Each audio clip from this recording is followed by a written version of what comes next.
전능하신 주님께 영광 올려드립니다. 우리 하나님께 영광 올려드리는 일, 어떤 일에도 멈출 수 없습니다. 그분이 광대하시기 때문에, 그분의 사랑이 위대하시기 때문에 그렇습니다. 제가 홍콩에서 한 4년을 사역했었거든요. 그 홍콩은 태풍이 자주 올라와요. 그래서 그 태풍이 또 등급이 매겨져 있는데, 태풍 8호가 되면 8호가 제일 최고 등급인데, 그 태풍이 올라오면 온 도시가 셧다운 됩니다. 움직이지가 않습니다. 아무도 움직이지 말라고 그렇게 됩니다. 근데 그 태풍 8호에도 움직이는 집단이 있는데 바로 한인교회입니다. 한인교회만 그렇게 예배 드려야 되니까 주일에 태풍이 올라오더라도 그렇게 그 태풍을 이겨내고 예배를 하는 그런 교회였는데, 오늘 영하 이 추운 날씨에 우리 예배할 수 있을까 그런 걱정이 들었는데, 이 추운 날씨를 뚫고 나오신 여러분들, 그 어떤 것도 우리를 막을 수 없다는 그 열정 속에서 감사가 더욱더 넘쳐 흐를 수 있기를 축복합니다. 그렇게 아주 열의를 가진 예배 속에서 하나님께서 더욱더 큰 열의로 우리를 만나주시고 만져주실 줄로 믿습니다. 오늘 성경 말씀에 등장하는 시므온이라는 사람은 할아버지입니다. 할아버지.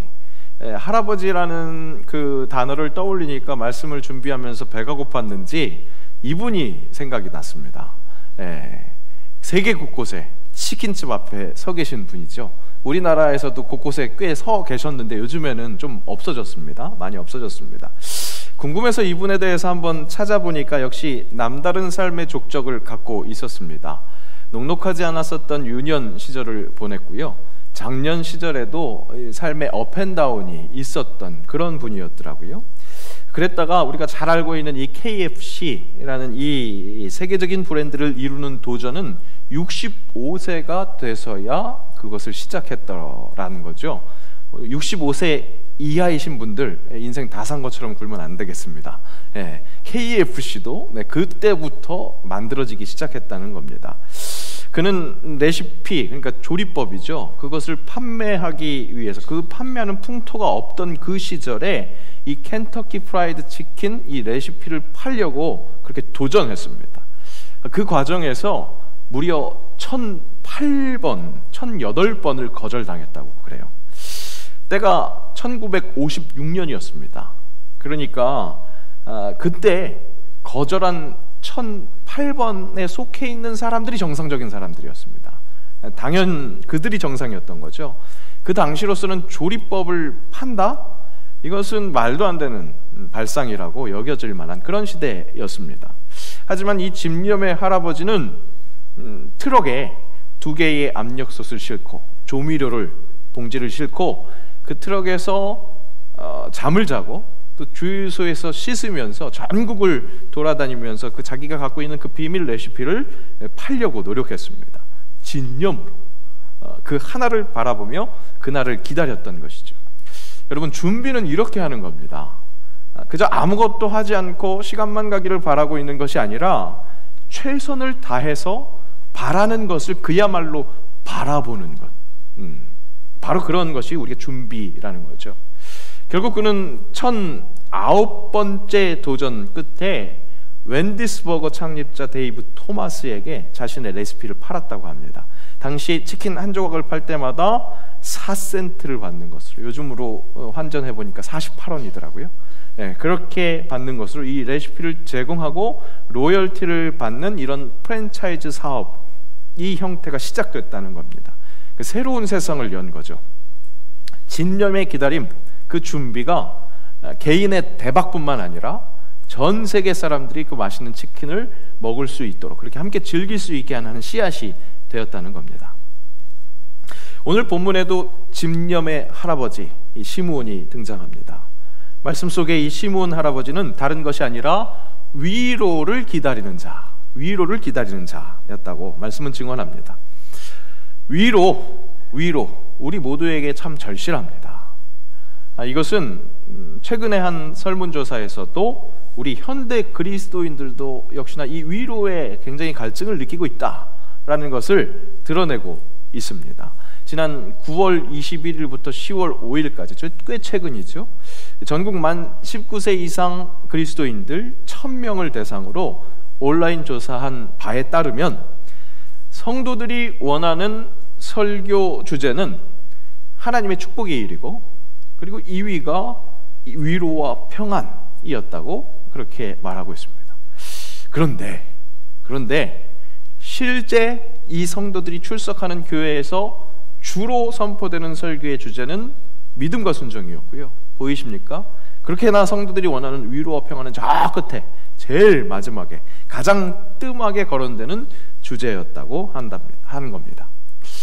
목사님들이 성도들의 마음을 잘 헤아리지를 못하나 봅니다. 아니면 하나님께서 말씀하시고자 하는 것과 우리가 원하는 것, 그것은 그렇게 확실히 차이가 있구나, 이렇게 해석해야 할까요? 하여튼 이 조사를 통해서 확실히 알 수 있는 것은 무엇입니까? 우리에게 위로가 절실하다는 사실입니다. 위로를 그렇게 바란다는 사실입니다. 저도 여러분들을 위로하고 싶습니다. 우리 모두가 분명 위로가 절실한, 불쌍히 여김을 받아 마땅한 존재가 확실하기 때문에 그렇습니다. 오늘 본문의 시므온 할아버지처럼 정말 진정한 위로를 잘 기다려야 하기 때문에 정말 진정한 위로를 여러분들에게 선사하고 싶습니다. 먼저는 위로받아야 할 불쌍한 사람이 나만 그런 게 아니라는 거, 당신만 그 위로받아야 할 불쌍한 사람이 아니라는 그 사실이 여러분에게 위로가 되기를 바랍니다. 여러분, 따지고 보면요, 불쌍하지 않은 사람 하나도 없습니다. 교회 모든 가정 돌아보면 걱정거리, 염려거리 하나도 없는 가정 하나도 없습니다. 세상 부러울 것 없는 가정에도 다 아픈 손가락이 있게 마련이라는 겁니다. 이스라엘의 위협이 되기도 했던, 지척에 있었기 때문에 위협이 되기로 했던 아람 나라의 군대 장관인 나아만이라는 사람이 있었습니다. 성경은 그를 이렇게 소개합니다. 함께 읽겠습니다. 아람 왕의 군대 장관 나아만은 그의 주인 앞에서 크고 존귀한 자니 이는 여호와께서 전에 그에게 아람을 구원하게 하셨습니다. 그는 큰 용사이나 나병 환자더라. 그러니까 아람의 구국 유인인 거죠. 그러니까 왕의 신뢰를 받는, 신의를 받는 군대 장관이었습니다. 군사력까지 조정할 수 있는 사람이니까 엄청난 권력, 엄청난 힘을 갖고 있는 사람이죠. 말씀에서 큰 용사라는 표현은 세상 부러울 것 없다, 그렇게 바꿨어도 될 만한 그런 표현이라고 할 수 있겠습니다. 그런데 뭐라고 말씀합니까? 큰 용사이나 나병 환자더라. 다 가진 것 같은 그에게도 약점, 우리로 이야기하면 기도의 제목, 그것이 있었다는 겁니다.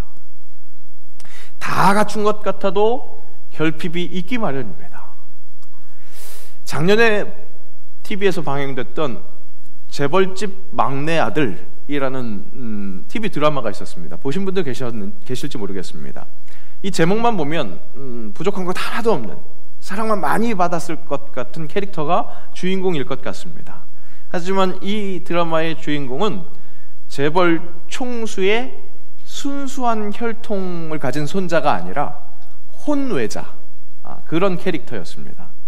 그래서 그의 결핍에서 오는 상처가 있었습니다.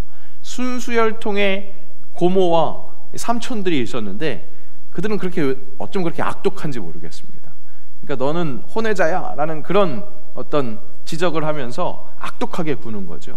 그런데 이 주인공이 그 악독한 삼촌 고모들의 재산을 야금야금 지혜롭게 조금씩 그렇게 잠식해 나가는 것도, 그런 활약을 보면서 흥미를 느끼는 것도 이 드라마의 한 꼭지였던 것 같습니다.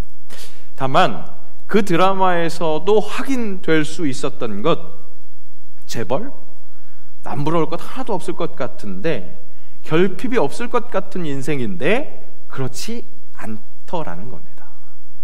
오히려 보통 사람들보다도 더욱더 불쌍한 모습, 인간성을 상실한 것 같은, 그렇게 많이 갖고 있음에도 불구하고 항상 불안에 떨고 잃어버릴까봐 그것을 조바심 내면서 안달내는 모습이 재벌 총수가의 모든 구성원들에게 나타나더라는 겁니다.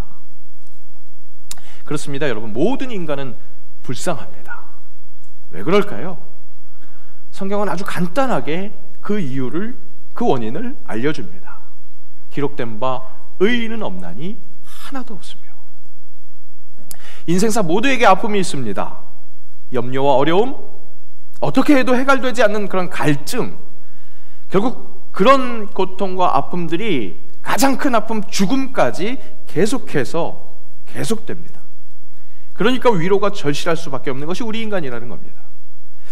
시므온은 이스라엘의 위로를 기다리는 자였습니다. 개인의 위로가 아니라 이스라엘, 하나님 백성 전체에게 필요한 그런 위로를 기다리고 있었습니다. 하나님의 백성, 택함받은 그 이스라엘이 하나님을 등지고 살다가, 그래서 그 모든 죄된 역사로 인해서 고통 속에 아주 긴 어둠의 시간을 보내고 있었습니다.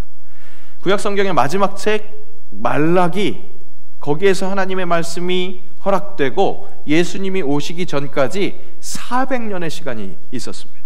이를 신구약 중간기라고도 이야기하는데 영적인 암흑기라고 이야기를 합니다. 이스라엘의 범죄, 하나님과 완전히 등지고 살아가는 그 상태가 외세의 압제와 핍박을 불러왔습니다. 그렇게 고통당하고 있는 모든 상황에 위로가 너무나 절실했고, 시므온은 바로 그 위로를 절실히 기다리는, 그 이스라엘에게 그 어떤 것보다도 절실한 하나님의 위로를 기다렸던 겁니다. 그 어떤 것보다도 참된 위로이신 예수 그리스도, 그분이 절실했습니다. 그래서 예수님을 예언했던 이사야 말씀을 예수님 바로 앞에서 예수님을 예비한 세례 요한이 이렇게 인용하면서 선포하면서 그의 사역을 시작했습니다. 함께 읽습니다. 너희의 하나님이 이르시되 너희는 위로하라, 내 백성을 위로하라. 주의 부르심으로 이 예배의 자리에 오신 주님의 백성, 하나님의 사람, 바로 당신, 오늘 당신은 어떤 위로를 바라고 계십니까? 지금 당장 경험하고 있는 경제적인 곤란, 거기서 해결될 수 있는 어떤 그 위로, 그것을 받고 싶으십니까? 관계 안에서 존재하고 점점 증폭되고 있는 사람 사이에 관해서의 그 갈등, 그것을 위로받고 싶으십니까?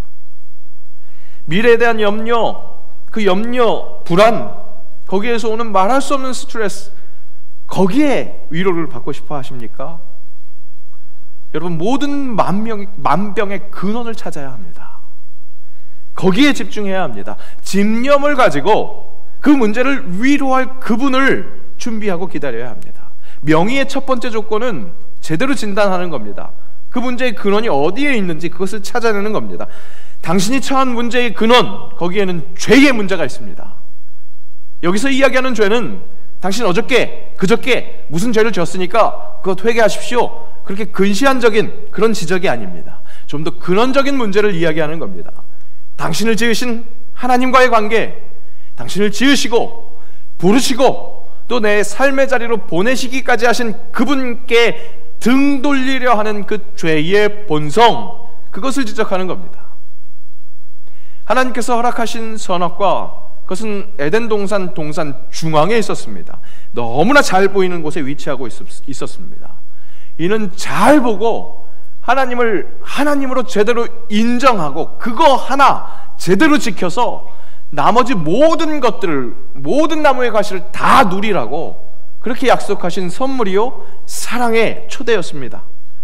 하지만 하나님을 하나님으로 인정하지 못하니까, 그래서 선악을 알게 하는 그 나무를 따먹으니까, 나무의 열매를 따먹으니까, 그렇게 하나님과의 관계를 포기하니까 다른 모든 것을 누리지 못하고 거기에서 자유하지 못하는 부자유한 그런 존재가 된 겁니다. 그러니까 모든 일에 위로가 절실한 불쌍한 존재가 된 거라는 겁니다.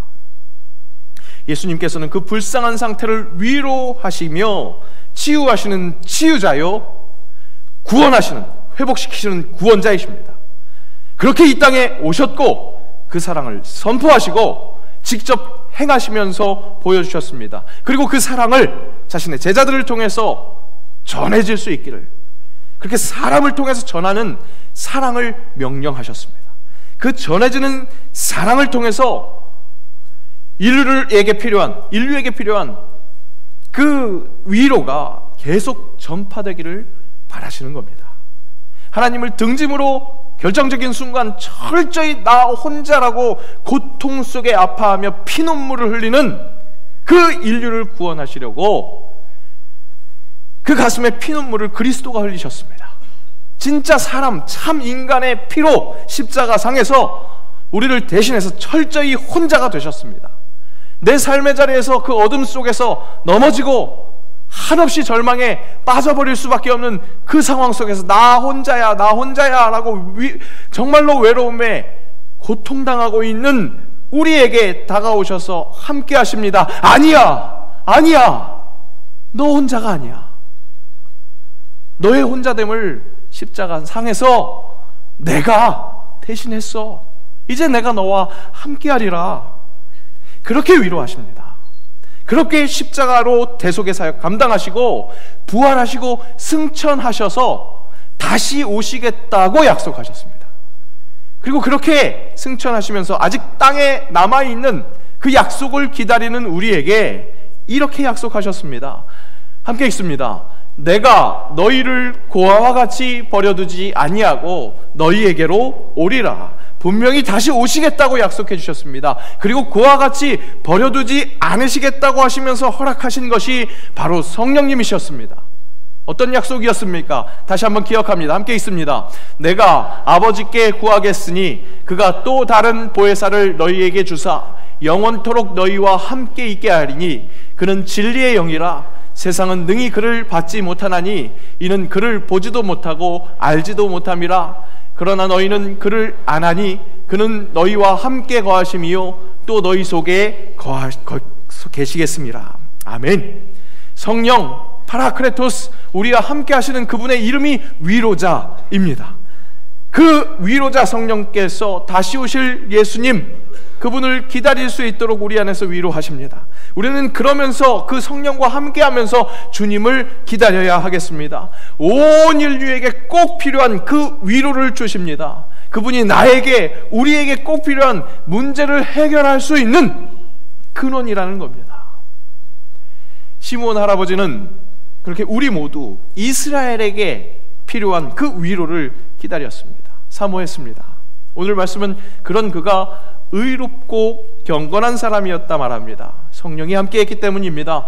그 위에 성령이 계셨기 때문입니다. 그래서 그가 의롭고 경건할 수 있었습니다. 그리고 꼭 필요한 이스라엘의 위로를 기다렸기에 그렇게 의롭고 경건할 수 있었다는 겁니다. 오늘 우리도 진짜를 기다립시다. 성령과 함께 진짜 우리 모두를 제대로 위로하시는 진리를 사모하며 기다립시다. 그렇게 준비합시다. 그때 의롭고 경건한 삶을 살 수 있을 줄로 믿습니다.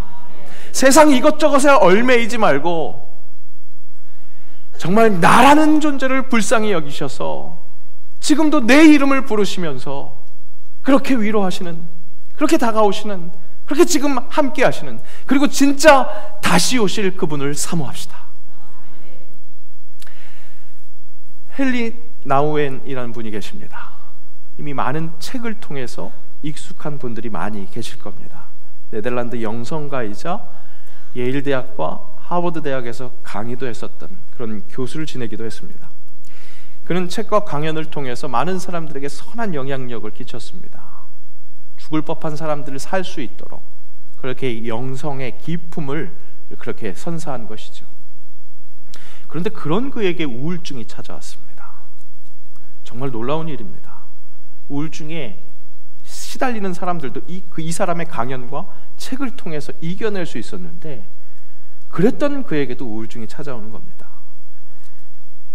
영적인 공격이 찾아오는 것이죠. 인류 모두가 그 불쌍히 여길 수밖에 없는 위로가 절실한 존재라는 것, 이 사람을 통해서도 우리가 확인할 수 있는 겁니다. 어쨌든 그래서 그는 노년에 다른 모든 것들을 다 내려놓고 친구의 권유에 따라서 라르쉬라는 공동체에서 지내게 됐습니다. 그 공동체는 직접 장애자들이 함께 모여 사는 그런 공동체였습니다. 그곳에서 좀 부족한 분들을 섬기면서 그렇게 살아가겠다 한 것이죠. 바로 거기에서 그가 그때까지 그렇게 세계의 모든 사람들, 많은 사람들에게 선한 영향력을 끼쳤었던 영적 통찰을 완전히 덮어버릴 만한, 완전히 압도될 만한 그런 경험을 하게 됩니다. 처음 그곳에 도착했을 때 그곳에 있는 사람들, 지적장애인들이죠. 그에게 묻습니다. 당신은 누구입니까? 저는 하버드대 교수였던 헨리 나우엔입니다. 그렇게 대답했습니다. 이들이 다시 묻습니다. 하버드가 뭔데요? 헨리 나우엔이 깜짝 놀랐습니다. 이때까지 하버드가 뭔지를 설명할 필요를 느낀 적이 없었습니다. 그런데 그걸 물어보는 겁니다. 세계의 모든 석학들도 함께 모여서 공부했으면 하는 그런 학교입니다. 그 학교에서 학생이 아니라 교수로 그렇게 가르치기도 했었습니다. 그렇게 대답을 합니다. 왜 세계 모든 사람들이 그렇게 공부를 열심히 하려고 하죠? 그렇게 물어봅니다. 헨리 나우엔은 그들의 그런 질문을 단순히 모자란 사람들의 하찮은 질문으로 여기지 않습니다. 모든 사람들이 당연하다고 생각하는, 사람들이 만들어낸 사회 통념이 당연한 것이 아닌 것에 대한 충격을 받습니다. 그날 밤 그는 일기에 이렇게 적습니다. 오늘 나는 놀라운 경험을 했다. 이 사람들은 내가 하버드대 교수인 것과 많은 업적을 세운 것을 알지 못하고 그것에 관심도 없다. 이곳에서 난 그저 헨리 나우엔일 뿐이다. 이들이 날 대하는 방식이 신이 인간을 대하는 방식과 가장 비슷하지 않을까. 세상 염려해야 하는 이런저런 일들을 통해서, 그것 통해서 고통당하고 아픔당하고 그 속에서 위로받고 싶어 하시는 여러분들이십니까?